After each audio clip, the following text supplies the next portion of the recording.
to the likes of Leona and Misfortune is that Misfortune's going to be able to poke you out. You have stronger engage tools on the side of Mako, where he can actually just go towards level 9, level 11, kind of around that 18-minute mark. That's where I'm just going to be strong. Oh, here we go. The global pressure comes on in. Flandre forces a flash out of Wooming, but they still go for the all-in underneath the tower. Flandre will go down. New back line. He so quickly able to shove in these mid lane waves and gets up towards that top side with a nice destiny.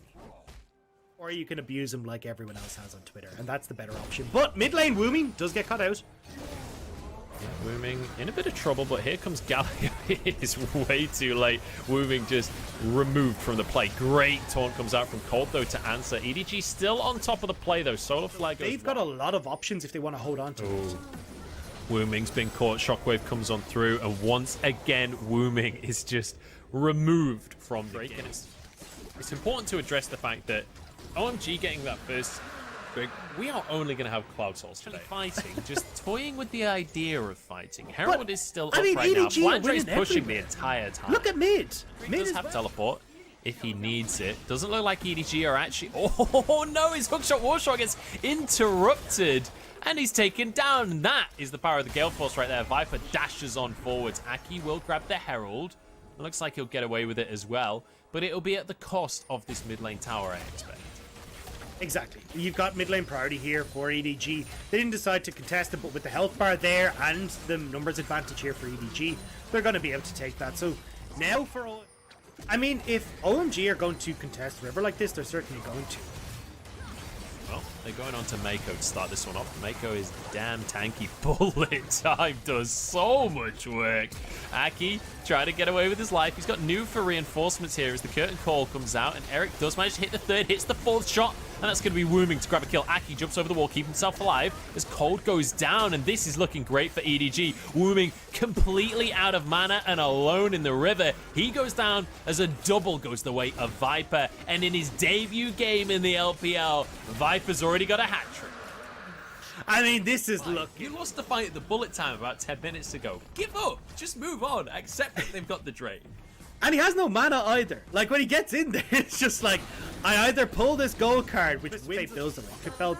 He oftentimes ends up struggling with mana in a lot of situations, because when you look at, like, the Rod of Ages... Go back to the side lane. Rotate to the team. He's doing an excellent job on this Gragas to show that threat without ever comfortable, or they don't know how to broach a situation. They've been very methodically winning out this game. Ooh. That's a lot of damage coming out from this Olaf, but when Ragnarok, he gets away. Has to flash as well. Wooming over the wall. Solar Flare actually committed there. Scout is going to be the benefactor of this top wave, and I like that JJ's supporting him as Aki. Aki has been caught out and does not have the health for this fight. JJ going to be able to stay inside of the Lamb's Respite, but taken down in the end by Eric. Sniped down by the rest of the squad. Aki ended up going down to the burn in the end, and this is all going the way. Doesn't get the CC off, and then obviously just tries to burst out new and survives the fight for himself.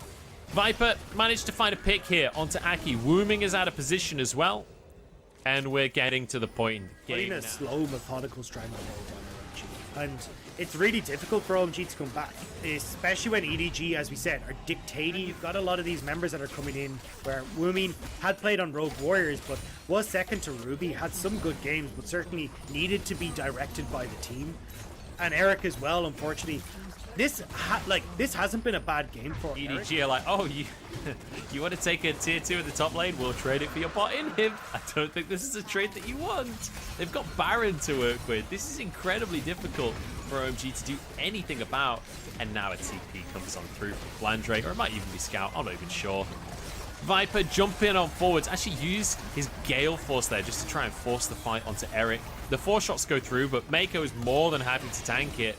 EDG can do whatever they want on the map right now. There is nothing OMG can do about it. Yeah, I mean, they got the Cloud Soul buff and cracked down all the remaining structures of OMG. Well, they already got the bot inhib tower. Now they've got the mid inhib tower as well. They should be able to turn this into a double inhib, or maybe just end the game.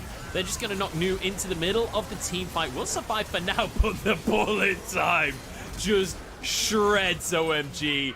That is going to be that. EDG comfortably win the fight for themselves. They'll be able to clear these inhibs. They've just got to wait for the wave to arrive. And with Baron buff on top of them, they can easily close this one out. And it was a comfortable game. There was never a point in time where EDG felt like they were really threatened.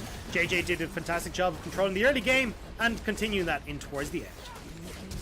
Well, EDG looking like EDG, right? Slow, methodical, calculated,